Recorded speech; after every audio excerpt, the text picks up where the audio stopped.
Welcome, fellow Phoenixes, to the Spiritual Phoenix Podcast, where we make a daily offering to the divine by putting our past on the pyre, searching the smoke for spirituality, turning the ashes into art, adapting isolation into connection, and manifesting mental wellness. I'm your host, Ross Cessna, and I'd like to take a moment and focus on what we're grateful for today.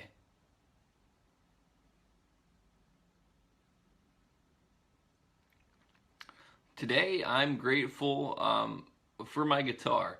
I played it last night, and it's very therapeutic to have a creative outlet such as that. I'm grateful to have it be working. I'm grateful for my amp. I'm grateful for my pedal. Adding a little bit of distortion and crunch to it makes it that much better. And I'd like to get into a couple quotes for today, which is today's episode is about the myth of normal. Ooh, I went down a little too far there. One moment. For me, insanity is super sanity. The normal is psychotic. Normal means lack of imagination, lack of creativity. And that was said by Jean Dubuffet. The next one is, society highly values its normal man. It educates children to lose themselves and become absurd, and thus to be normal. And I wrote a little bit on the topic. The myth of normality is potentially one of the most widespread and dangerous beliefs in the modern world. It is one that can promote whatever ideology it possesses under the cloak of that is how it should be. It attacks the individual and ushers them into collectivism. It creates a polarity of normal versus abnormal. It allows its believer to justify all of its faulty logic, actions, words, and beliefs. When one really looks at normality, one is left with this nebulous concept that lacks a consistent definition to its proponents. Even its definition is at war with itself. According to dictionary.com, the adjective normal is described as conforming to the standard or the common type, usual, not abnormal, regular, natural. Now, how can it be natural when it implies conformity to the standard or common type? Our world is naturally made of multiple ideologies, etc. And the other thing is, you're in a natural state when you're born, and then by conforming to everybody else, that becomes unnatural. But by proxy, if you are a certain way naturally, and then you become something else, it's no longer natural. Some would say that that's the natural way of things, and it's really up for debate, I would say.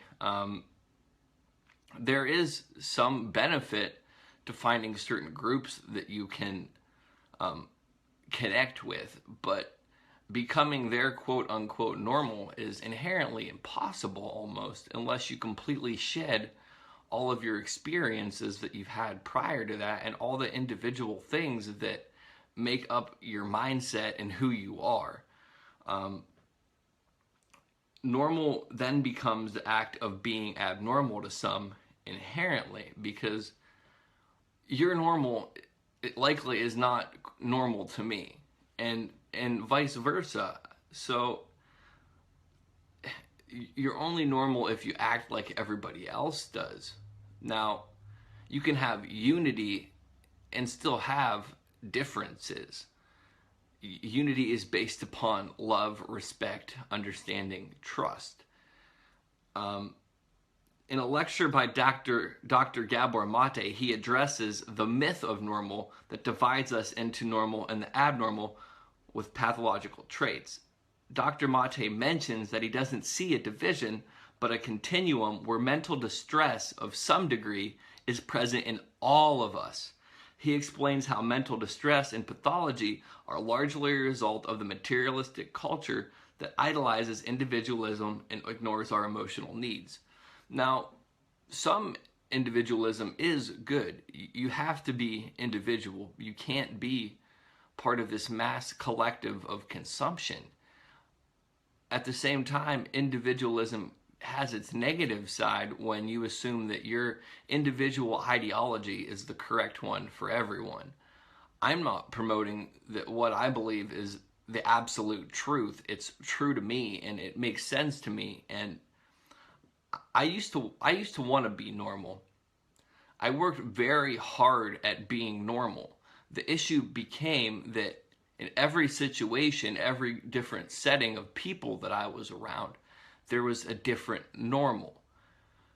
Part of my addiction and my mental illness is from trying to be quote unquote normal. Mental illness in itself is inherently normal. It is a normal response to abnormal situations. And I say the normal with, I'm trying to think what those are.